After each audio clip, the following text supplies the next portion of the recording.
যখন আপনার গিকগুলিকে ফাইবারে র্যাঙ্ক করা হয় তখন এটি করবেন না। এই তিনটি ভুল যা এক্সপার্টরাও করেন। হ্যাঁ ফ্রিল্যান্সার, দুটো ফাইবারে আপনার গিগ ডি র্যাঙ্ক হয়ে গেছে, চিন্তা করবেন না। এটা আপনাদের সেলারদের সবার সঙ্গেই হয়। আপনি আতঙ্কিত হওয়া বা পুরোপুরি হাল ছেড়ে দেওয়ার আগে আসুন তিনটি সাধারণ ভুল সম্পর্কে কথা বলি, যেগুলি এমনকি সবচেয়ে এক্সপার্টরাও করে যখন তাদের গিগগুলি হিট হয়।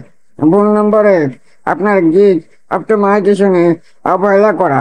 আপনার কাছে অফার করার জন্য সবচেয়ে আশ্চর্যজনক স্কিল এবং সার্ভিস থাকতে পারে, কিন্তু যদি আপনার গিগ টাইটেল, ডিসক্রিপশন, ট্যাগগুলি সার্চের জন্য অপটিমাইজ করা না হয়, তবে আপনি মূলত সঠিক ক্লায়েন্টের কাছে অদৃশ্য।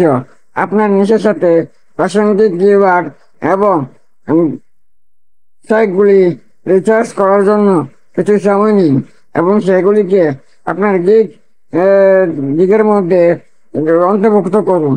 ভুল নম্বর 2, ক্লায়েন্টদের প্রতিক্রিয়া অপেক্ষা করা। আপনার ক্লায়েন্টদের রিভিউ এবং রেটিং শুধু দেখানোর জন্য নয়, তারা ফাইবারে আপনার গিগের ভিজিবিলিটি এবং খ্যাতিতে গুরুত্বপূর্ণ ভূমিকা পালন করে। আপনি যদি ক্রমাগত নেতিবাচক প্রতিক্রিয়া বা অভিযোগ পেয়ে থাকেন, তবে আপনার কাজের প্রতিফলন এবং প্রয়োজনীয় উন্নতি করার সময় এসেছে। আপনার ক্লায়েন্টদের অ্যাক্টিভিটি প্রতি সদয়ভাবে সারা দিন এবং এটিকে শেখারও বৃদ্ধির সুযোগ হিসেবে ব্যবহার করুন। 3 নম্বর ভুল, মার্কেটিং এবং নেটওয়ার্কিং এ গুরুত্ব উপেক্ষা করা। ফাইবার একটি প্রতিযোগিতামূলক মার্কেট প্লেস এবং শুধুমাত্র গিগ তৈরি করা ক্লায়েন্টের আকৃষ্ট করার জন্য যথেষ্ট নয়। আপনাকে সোশ্যাল মিডিয়া, ফোরাম এবং অন্যান্য অনলাইন প্ল্যাটফর্মের মাধ্যমে আপনার সার্ভিসগুলি অ্যাক্টিভলি মার্কেটিং করতে হবে। এই বিষয়গুলি আপনার ফ্রিল্যান্সার এবং ক্লায়েন্টের সাথে সম্পর্ক গড়ে তোলার ফলে মূল্যবান সহযোগিতা এবং রেফারেল হতে পারে।